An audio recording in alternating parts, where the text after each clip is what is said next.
here talking about anxiety. I'll be sharing some tips and running through a couple of scenarios. But first, I want to give you a fact. Did you know that there are 8 million people in the UK that can suffer anxiety at any time?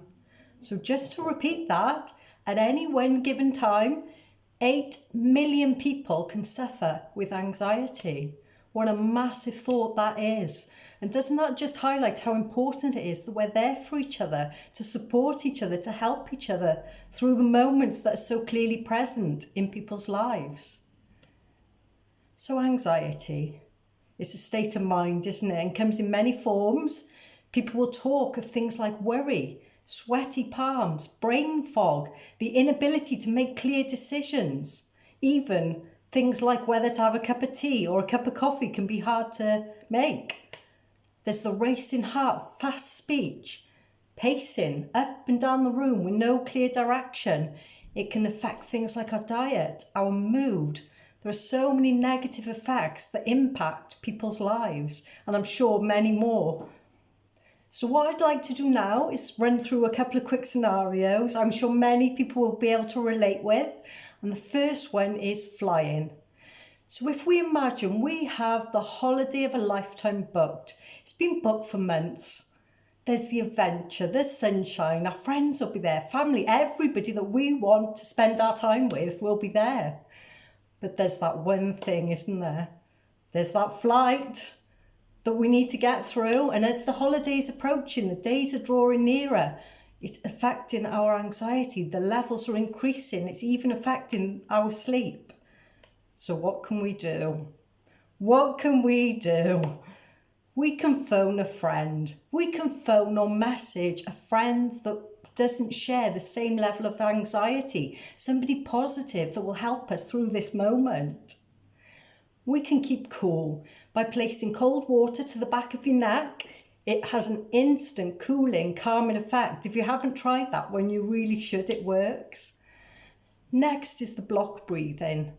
So here we breathe in for 4 seconds. Hold for 4 seconds. And breathe out for 4 seconds. And keep on repeating this process until you feel a shift, a change in your emotion, until you feel calm and relaxed. And that's when you know that the process is working. So next is self-talk. I love this method. It's all about the positivity. If we approach an event with a negative mindset, thinking of all the things that could go wrong, then guess what? That's going to happen, because what we feed our minds is so powerful. If we can find a way to flip it, to turn it into a positive emotion and look forward to the event, look forward to the end journey, the holiday, the outcome, the desire that we want, then that will stand us in the best ground in facing and overcoming. We can read books, listen to music, anything that you enjoy that will take you into a moment of happiness, into a moment of joy and away from this fear. And finally, smiling. Put a smile on your face, drop your shoulders and relax. Everything just feels so much better, doesn't it? Don't know if you want to try it now, it just feels good. So the next scenario that I will talk about is the large purchase. Perhaps it's a house or a car. Maybe there's a legal matter or a job interview that's causing anxiety. What can we do here? We can journal things. Take things from your head and put it on paper, clearing out your mind. Possible things that you can write down are outcomes. Worst case scenario, best case scenario. And in these moments, do more research and notice anything that triggers your anxiety, anything that causes you to feel different. And it's in these moments, this is the key point. This is where we need to feel the fear and do it anyway. Has anyone heard that phrase? I think it was Richard Branson who talks about that. When you feel uncomfortable, this is the important bit. This is where we need to push through the barriers. And finally, exercise. Exercise is so good, isn't it? If we have a healthy, strong core and a strong, healthy mind, that will only help us in pushing forward.